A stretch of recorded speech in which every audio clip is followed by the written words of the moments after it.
I welcome you again guys. देख लीजिए क्या है, हम क्या देखने वाले हैं अब। जो लॉन्ग आंसर टाइप क्वेश्चन बच गए थे आपके 1.2 के एलबीएफ पब्लिकेशन की बुक क्लास 8 के, ठीक है ना।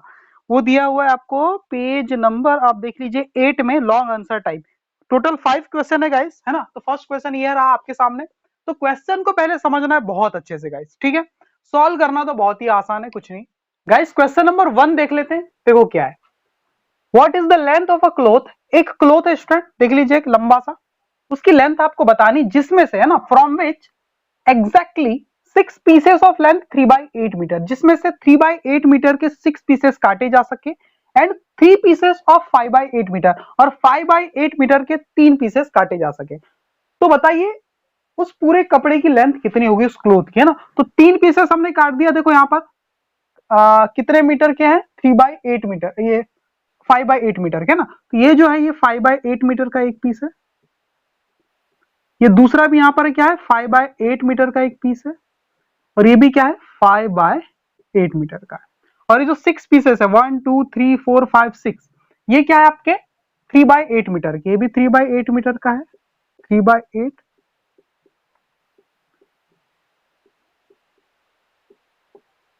ठीक है।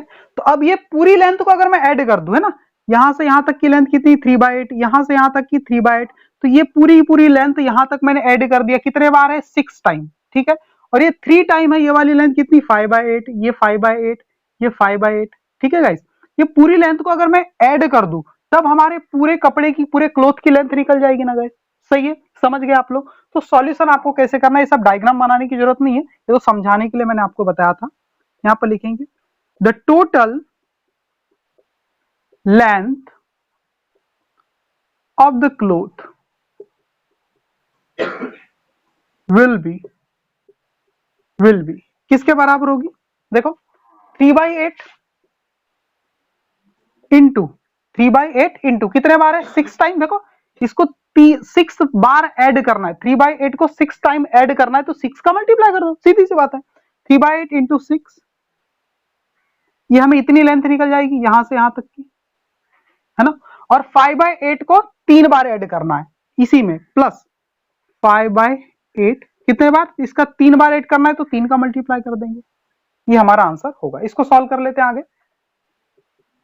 इसके नीचे लिखना आप लोग, है ना, मैं बाजू में लिख रहा हूं।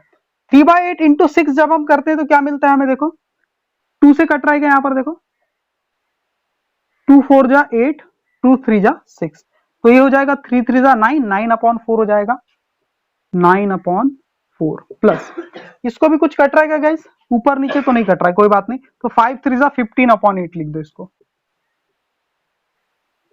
सही है। तो इसके बाद गाइस आपको सिंपली ऐड कर देना है, ठीक है ना, 9/4 प्लस 15/8, ठीक है। तो इसको ऐड करने के लिए हम क्या करते हैं, एलसीएम ले लेते हैं गाइस, है ना। यहाँ 8 है, ये 4 भी ऐड बन जाएगा, तो एलसीएम आपका क्या हो जाएगा, टोटल 8 हो जाएगा, ठीक है। एलसीएम 8, ठीक है। 8 तो 4 को 8 बना लिए, तो 4 2 जा 8, तो 9 2 जा 18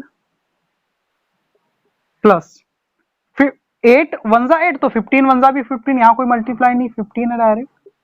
ऐड कर दो स्टूडेंट, कितना आ जाएगा 33, है ना। 18 प्लस 15 33, और अपॉन में 8 है। आपको क्या करना है गाइस, अब इसको और इजी फॉर्म में लिखना है, इसको ऐसे नहीं लिखना है ना।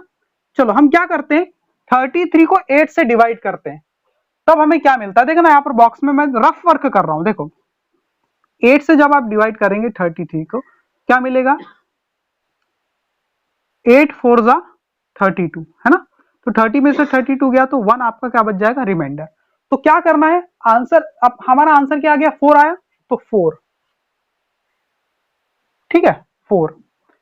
लेकिन कितना बच गया आपका रिमाइंडर 1, तो 1 भी लिखना है, यहां पर 1 को अलग से लिखना है, अपॉन डिवाइड किससे कर रहे थे 8 से, तो 8 को यहां लिखना है। तो ये लिखने का तरीका होता है गाइस, ठीक है, कि हम अलग से डिवाइड करके देखें, जो हमारा आंसर आता है स्टूडेंट उसको हम क्या करते हैं, यहां लिख देते हैं, फिर जो हमारा रिमाइंडर आता है उसको लिख देते हैं, और फिर अपॉन में जिससे डिवाइड कर रहे थे वो लिख देते हैं, इस टाइप से। इसका मतलब क्या है, 4 मीटर पूरा, ठीक है ना। और 1 मीटर का 1/8 हिस्सा, 1 मीटर के पहले 8 हिस्से किए बचे वाले, और उसमें से एक हिस्सा हमने ले लिया, इस टाइप से आंसर है 4 राइट 1/8 मीटर। ये आपका आंसर है, तो आप चेक कर लीजिएगा। ओके गाइस, ओके देखते हैं question number second, question number 2 है ना। क्वेश्चन नंबर 2 गाइस, समझते पहले करना क्या है ना। The cost of 5 right 1/3 kg sugar, है ना। देखो 5 राइट 1/3 का मतलब होता है स्टूडेंट 5 + 1/3, तो 5 kg पूरी और फिर 1 kg का 1/3 हिस्सा। 1/3 हिस्सा का मतलब क्या होता है, पूरे 1 kg शुगर को हम क्या करेंगे 3 पार्ट्स में डिवाइड करेंगे, और उसमें से जो एक पार्ट है वो हम इसमें ऐड कर देंगे, जो कि होता है 1/3। मतलब 1 kg को 3 पार्ट्स में डिवाइड करना और उसका एक हिस्सा ले लेना। तो 5 kg पूरी है और फिर 1/3 पोर्शन है 1 kg का, है ना, तब जाके बना 5 राइट 1/3 kg शुगर। ठीक है, तो इतनी शुगर की कॉस्ट हमें दिया हुआ है, कितनी है 112 रुपीज। ठीक है, तो क्या करना है, find its cost per KG, मतलब तो 1 kg की हमें कॉस्ट निकालनी। ठीक है ना, आपको पता है स्टूडेंट 5 चॉकलेट्स की कीमत कितनी है 50 रुपीज, कितनी है 50। तो 1 चॉकलेट की कीमत आपको निकालनी है, कॉस्ट निकालनी, तो हम क्या करेंगे 50/5 कर देंगे। देखो 1 की वैल्यू निकालना है तो इस 5 को इधर भेज दी, इधर 1 बचा, क्योंकि 5 का मतलब क्या है 5 × 1, सही है ना। तो 5 को इधर भेज दिए डिवाइड में, तो यहाँ 1 बचा, तो 1 चॉकलेट की का प्राइस कितना निकल जाएगा 15/5, यानी कि 10 रुपीज। तो वैसे यहां पर भी करना है हमें। ठीक है, बस नंबर आपकी किस में दिए, फ्रैक्शन में दिए, बस इतना ही है गाइस, आसान है। ठीक है, वी नो, यहां पर लिखना गिवन, जी कैपिटल कर सकते हैं आप, given the cost of 5 and 1/3 kg is equal to 112। ठीक है, यहां पर आप लिख सकते हो ₹112, है ना। इसीलिए अब ये जो नंबर है ना गाइस 5 1/3 kg, इसको थोड़ा सा आसान करके भी आप लिख सकते हो। कैसे लिख सकते हो, देखो 5 3 15 और 15 और 1 16, तो 16/3 kg भी लिख सकते हो, सही है ना। और कॉस्ट ऑफ देखो ये क्या मैंने बोला था कि 5 + 1/3 है ना, ये सही है, 5 + 1/3 है, तो इसको सॉल्व करेंगे तो 5 को 5/1 लिख सकते हैं। अब इसको ऐड कर दो आप, है ना, 5/1 + 1/3 ऐड करना है, तो क्या आ जाएगा गाइस, ये 3 है ना, तो देखो इसको क्रॉस मल्टीप्लीकेशन कर सकते हो, 3 5 15 + 1 1 1 अपॉन 3 1 3, तो ये हो जाता है 16/3। तो इतना करने की जरूरत नहीं, डायरेक्ट हम क्या करते हैं इस 5 से मल्टीप्लाई करते हैं 3 को, और जो आता है उसमें 1 को ऐड कर देते हैं, अपॉन में जो था 3 वो लिख देते हैं, है ना। 5 3 15, 15 + 1 16, तो कॉस्ट ऑफ 16/3 kg शुगर है ना, हाँ sugar is equal to ₹112। Clear है, ऐसा आप इसको लिख सकते हो और लगा के, ठीक है, वही मतलब है। इसीलिए कॉस्ट ऑफ, देखो इट्स पर केजी का मतलब होता है 1 kg, है ना। इसलिए कॉस्ट ऑफ पर केजी या 1 kg sugar is equal to क्या हो जाएगा 112 में अपॉन कर देंगे हम 16/3, ऐसी तो करते हैं ना गाइस, क्लियर है। अब क्या करेंगे, इसको सॉल्व कैसे करेंगे गाइस, देखो अपॉन है मतलब कि डिवाइड में है, तो इसको हम क्या करेंगे मल्टीप्लाई में ले जाएंगे। देखो 112 के साथ अपॉन में मतलब डिवाइड में ना ये, तो इसको क्या करेंगे मल्टीप्लाई में लेकर के जाएंगे, क्लियर है। तो क्या कर लेंगे 1/12 मल्टीप्लाई में जब लेकर के जाते हैं तो नंबर क्या हो जाता है स्टूडेंट, रेसिप्रोकल हो जाता है, 16/3 का क्या हो जाएगा 3/16 हो जाएगा गाइस, ठीक है। और ये कुछ नहीं मतलब अपॉन में 1 ले सकते हैं, ऐसा कुछ नहीं है। अब देखो सॉल्व करो, 16 और ये 112 4 से कट रहा है क्या, 4 से डिवाइड हो रहा है, तो 4 4 जा 16, और इसको देखो 4 2 जा 8, 4 2 जा 8, अब कितना बचा 9 10 11 3 बचा, ये 3 और ये 2 मिलके कितना हो गया 32, तो 4 से 32 कट रहा है कि नहीं, 4 8 जा 32, 8 बार में, ठीक है। अब ये 4 और ये 28 कट रहा है क्या, हाँ 8 7 बार में, 4 1 जा 4 4 7 जा 28। तो यहाँ पर आ गया 7 और ये 3, तो 7 3 जा कितना होता है 21। तो 21 रुपीज आंसर आपका किस में आएगा, रुपीज में आएगा। तो आप लिख सकते हो, इसीलिए कॉस्ट ऑफ, है ना, द कॉस्ट ऑफ पर केजी शुगर, पर केजी मतलब 1 केजी, है ना, शुगर इज रुपीज 21। ये आपका आंसर हो जाता है गाइस। ठीक है, रुपीज 21 कर दो, ये आपका आंसर आ गया। तो कैसे, समझ में आया कि नहीं चीजें आप लोग को, क्लियर है गाइस? ठीक है, आगे देख लेते हैं। देख लीजिए question number 3, by what number should 2/3 be divided to get -10/21। क्या मतलब है, बाय व्हाट नंबर, किस नंबर से, है ना, हमें डिवाइड करना पड़ेगा 2/3 को, है ना, जिससे कि हमें क्या मिल जाए -10/21, है ना। हमें नहीं पता कौन सा वो नंबर है जिससे हमें डिवाइड करना है, तो हम क्या करेंगे, let the required number be x, है ना। हमने क्या कर लिया, जो रिक्वायर्ड नंबर है हमारा उसको एक्स मान लिया, है ना। अब यहां लिखेंगे then according to the problem, क्या करेंगे, by what number should 2/3 be divided, तो 2/3 को किससे डिवाइड करें, चलो एक्स से डिवाइड करेंगे, तब जाके हमें ये मिल जाएगा, हमने मान लिया। तो 2/3 को डिवाइड किससे करना है गाइस, एक्स से, तब जाके हमें क्या मिलेगा -10/21। ओके, अब डिवाइड करना है एक्स से, तो x/1 भी लिख सकते हैं, अपॉन में किसी के भी आप 1 लगा सकते हो। तो क्या करना पड़ेगा, ये देखो 2/3, अब ये डिवाइड में है गाइस, x के साथ ये 2/3 का डिवाइड में, इधर जाएगा तो क्या हो जाएगा, मल्टीप्लाई में चला जाएगा। या फिर आप एक काम करो, x/1 है ना, इसको मल्टीप्लाई में लेंगे तो 1/x हो जाएगा। पर ऐसा हमें नहीं करना है गाइस, ठीक है, ऐसा हम नहीं करते।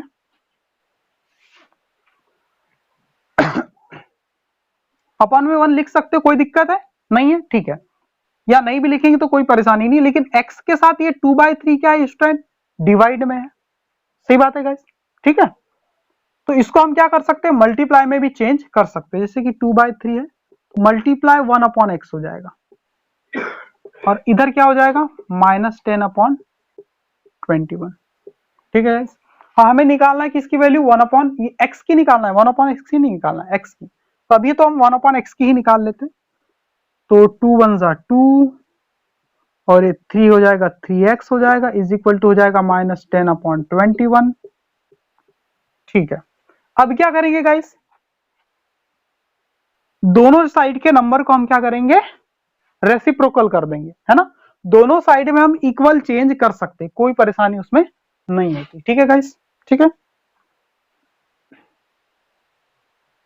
तो गाइस अब क्या करेंगे, दोनों साइड को हमें रेसिप्रोकल कर देना है। क्यों करना है, ताकि x ऊपर आ जाए, ऊपर आ जाएगा तो हमें x की वैल्यू निकल जाएगी, 1/x क्या बन जाएगा, x बन जाएगा। ठीक है, तो रेसिप्रोकल करेंगे तो क्या हो जाएगा, ये 3x/2 पलट जाएगा, और इधर क्या हो जाएगा 21/10। माइनस को तो ऊपर ही लिखना है, कोई दिक्कत नहीं। ठीक है, अब आगे देखो क्या करना है।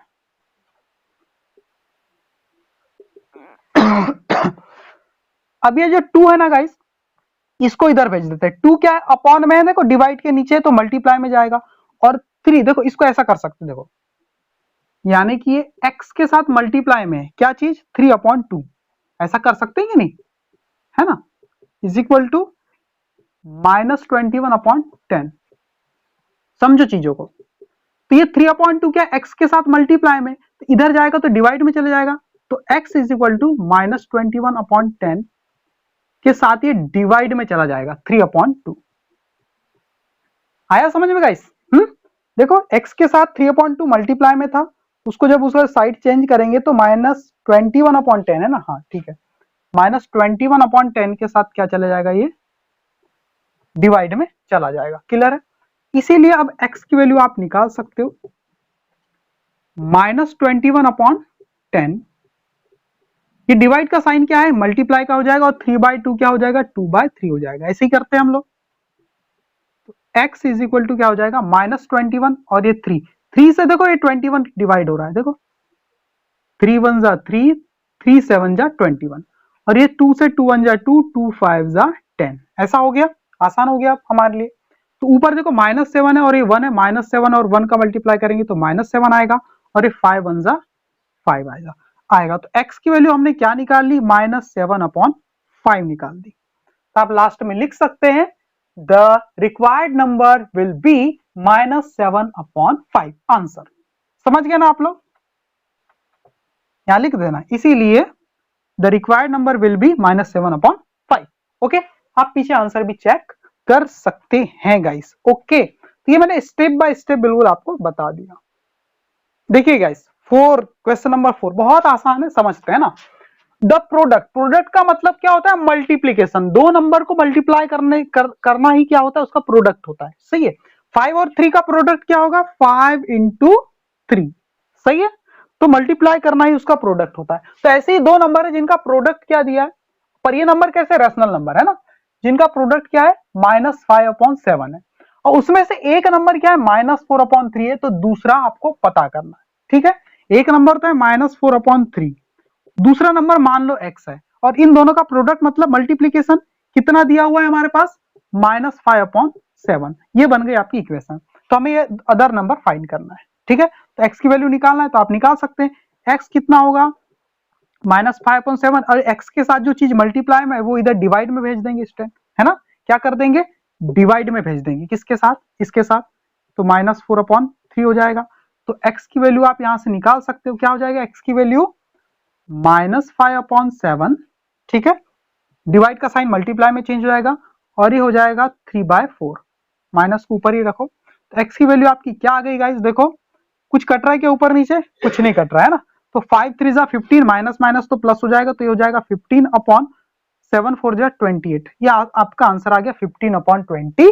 क्लियर है, तो इतना ही आसान है। चलो हम लिख लेते हैं कि लिखना कैसा है। लेट द अदर नंबर है ना, अदर नंबर बी x। चलो लिखना ऐसा है, ठीक है, let the other number be x, है ना। फिर यहां पे लिखना then according to the problem. क्या है according to the problem, other number तो हमें पता चल गया, और एक नंबर क्या है, ये है -4/3, और अदर नंबर क्या है x मान लिया हमने। तो इसका प्रोडक्ट कितना है, -5/7 है। ये हमारी इक्वेशन है ना। तो यहां से हमें x की वैल्यू निकालना है, तो x के साथ जो चीजें मल्टीप्लाई में वो डिवाइड में चले जाएगी, -5/7 के साथ डिवाइड में चले जाएगा -4/3। ठीक है, x की वैल्यू क्या आ जाएगी गाइस, देखो -5/7, ये डिवाइड हो जाएगा मल्टीप्लाई में और ये हो जाएगा रेसिप्रोकल, तो -3/4 हो जाएगा। माइनस को ऊपर ही लिखना है। अब इसको आप सॉल्व कर दो, कितना आ जाएगा, 5 3 जा 15, और ये माइनस माइनस का मल्टीप्लाई तो प्लस हो जाएगा, इसलिए 15 ही आएगा, और 4 7 जा 28, ये आ गया। यहां पर लिख सकते हैं, इसीलिए the other number will be, चलो पूरा लिख देता हूं, विल बी 15/28। ये हमारा आंसर है। क्लियर है गाइस, कितना आसान है ना। ठीक है, फिफ्थ क्वेश्चन है, लास्ट क्वेश्चन है, वो देख लेते गाइस। अब क्वेश्चन नंबर 5 देख लेते हैं। काफी इंपॉर्टेंट क्वेश्चन है, बहुत ही अच्छा क्वेश्चन है गाइस, है ना। तो इसको समझने से पहले कुछ बेसिक प्रॉपर्टीज मैं आपको बता देता हूं किसी रेक्टेंगल की। देखो क्वेश्चन को पहले पढ़ लेते हैं ना, क्या बोला है, one side of a rectangle is 3/4 metre. One side का मतलब कोई भी एक साइड, है ना। चार साइड होती है, एक तो लेंथ होती है और दो होती है ब्रेड्थ, दो लेंथ और दो ब्रेड्थ। ठीक है, आमने सामने की जो अपोजिट साइड होती है रेक्टेंगल में वो इक्वल होती है ना। ठीक है, देखो एक रेक्टेंगल में बना देता हूं और पहले बेसिक चीजें कुछ समझ लेते हैं, फिर हम क्वेश्चन को पढ़ेंगे अच्छे से। एक लेंथ होता है गाइस, ये एक रेक्टेंगल है जिसमें ये क्या है, मान लो ये लेंथ है और ये क्या है, ब्रेड्थ है। ठीक है, तो लेंथ आमने सामने इक्वल है, तो ये एल है तो ये भी एल होगा, ये जितना है उतना, और ये बी और ये बी। क्लियर है गाइस, ओके ठीक है। और क्या बोल रहा है, if the perimeter of the rectangle is 4 metre, अगर इस रेक्टेंगल का पेरीमीटर 4 मीटर है तो find the area of the rectangle. तो आपको समझना पड़ेगा रेक्टेंगल का पेरीमीटर क्या होता है गाइस। तो मैं आपको बता देता हूं, एक बार आप इसको नोट कर लेना ना, फिर मैं इसको मिटा दूंगा। पेरीमीटर ऑफ रेक्टेंगल है ना, क्या होता है, सम ऑफ ऑल साइड्स। ठीक है, सम करेंगे ऑल साइड का तो आपको क्या मिलेगा, 2 लेंथ और 2 ब्रेड्थ है ना, तो 2l प्लस 2b, तो 2 कॉमन निकलेगा तो l प्लस b बचेगा, तो 2l प्लस b, ये क्या होता है, किसी रेक्टेंगल का पेरीमीटर। सही बात है गाइस, ओके। और एरिया क्या होता है किसी रेक्टेंगल का, एरिया ऑफ रेक्टेंगल क्या होता है, l into b, length into breadth. सही है, तो हम पहले, अब ये चीजें मैं मिटाने वाला हूं अभी, इसको आप चाहो तो नोट कर सकते हो अगर आपको पता नहीं होगा तो, है ना, ये दोनों चीजें। ठीक है, सबसे पहले लिखेंगे सॉल्यूशन में, let the length of the rectangle is l, small l है ना, and the breadth is small b। सही है student, according to the question, according to the question, okay. Perimeter कितना है, 4 मीटर है गाइस। अब यहां पेरीमीटर होता क्या है guys, 2l plus b, 2 is equal to 4 metre, ये दिया है ना गाइस। ठीक है, एंड लेंथ, ठीक है, एंड लेंथ l, जो कि कितना है, 3/4 मीटर।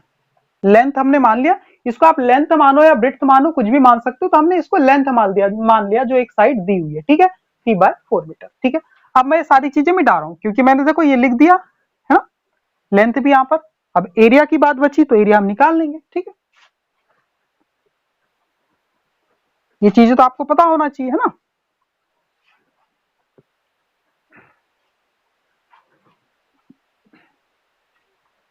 ये इसको ना गाइस आप इक्वेशन 1 बोल सकते हो। क्या बोल सकते हो, इक्वेशन 1।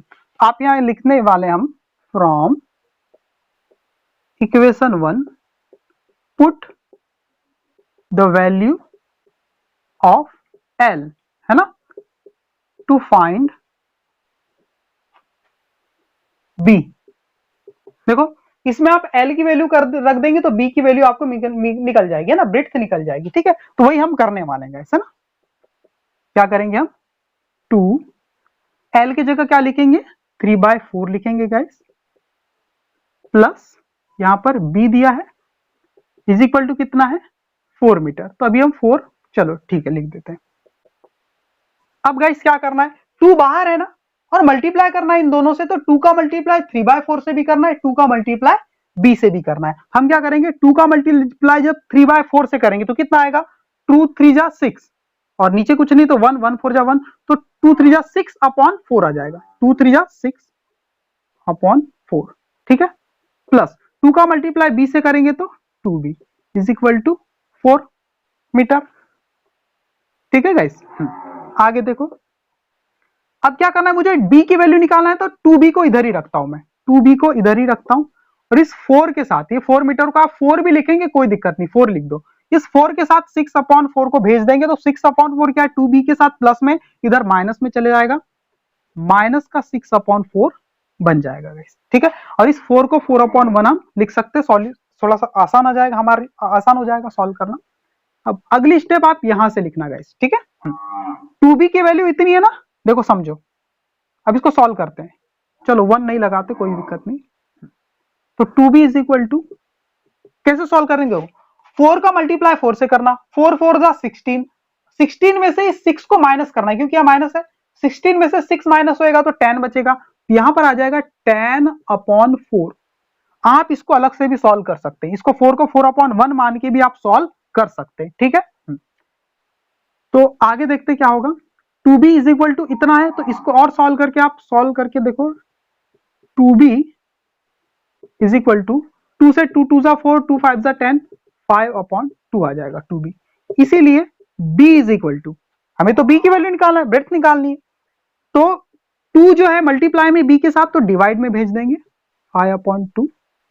डिवाइड का मतलब होता है अपॉन के नीचे आ जाना, ये 2 क्या हो जाएगा, अपॉन में नीचे आ जाएगा। समझ में आ रहा है ना गाइस, आपको नहीं आ रहा है क्या? देखो 2 मल्टीप्लाई में ना, तो डिवाइड में जाएगा मतलब अपॉन के नीचे चले जाएगा। आप ऐसा भी लिख सकते हो, डिवाइड करके भी लिख सकते हो 2, ठीक है, डिवाइड में चला गया। ओके, अब क्लियर है। तो 2 को 2/1 भी लिख सकते हो, कोई दिक्कत नहीं। अब देखो क्या हो जाएगा, 5/2 डिवाइड है तो मल्टीप्लाई में हो जाएगा, तो ये 1/2 बन जाएगा। तो यहां पर देखो 5 1 जा 5 और ये 2 2 जा 4, तो 5/4 आ गया। इसीलिए b is equal to 5/4 metre. आप इसको चाहो तो इक्वेशन 2 बोल सकते हो, कोई परेशानी नहीं है गाइस, ठीक है। तो हमने ब्रेड्थ निकाल लिया, लेंथ तो हमें यहां पर दी हुई है, देखो 3/4 मीटर, ठीक है। तो लेंथ और ब्रेड्थ अगर मिल गई तो एरिया निकालना कौन सी बड़ी बात है गाइस, वो तो हम निकाल ही लेंगे, है ना। तो हम क्या करते हैं, अब एरिया निकालने की तैयारी करते हैं, ठीक है। तो ऊपर से थोड़ा सा क्लीन कर रहा हूं, ठीक है, आप नोट कर लेना, स्क्रीनशॉट भी ले सकते हैं आप। तो यहां मैं इसको सॉल्व कर देता हूं गाइस आप लोग के लिए, ठीक है, बाकी आप स्क्रीनशॉट ले सकते हैं। तो यहां पर लिखेंगे we know L is equal to, यहां डायग्राम बना देता हूं मैं आपके लिए, ज्यादा है तो, ये L है, ये B है। L कितना है guys, 3/4 metre, and B is equal to 5/4 metre, 4 metre. इसीलिए एरिया ऑफ रेक्टेंगल क्या होता है, L इंटू बी। क्या होता है, L इंटू बी। इसलिए गाइस देखो आगे, L इंटू बी, चलो नीचे कर लेता हूं। L कितना है, 3/4, बाजू में कर लेते हैं गाइस, इंटू बी कितना है गाइस, 5/4। सॉल्व कर लो, 3 5 जा 15 और 4 4 जा 16, तो 15/16 आ गया। अब इसकी यूनिट किस में लिखते हैं हमेशा, एरिया की मीटर स्क्वायर। देखो मीटर में लेंथ है तो मीटर स्क्वायर, सेंटीमीटर में लेंथ होती तो सेंटीमीटर स्क्वायर इज इक्वल इतना मीटर स्क्वायर। ये आपका आंसर है। क्लियर गाइस, समझ में आया कि नहीं आप लोग को, ठीक है। अगर नहीं आया होगा तो कमेंट करके मुझसे पूछ लेना, जो भी आपको डाउट होगा। लेंथ और ब्रेड्थ का हमने मल्टीप्लाई कर लिया, लेंथ इतनी थी, ब्रेड्थ हमने निकाल ली, तो हमारे आंसर इतना आ गया 15/16 metre square. Okay, thank you very much my dear student.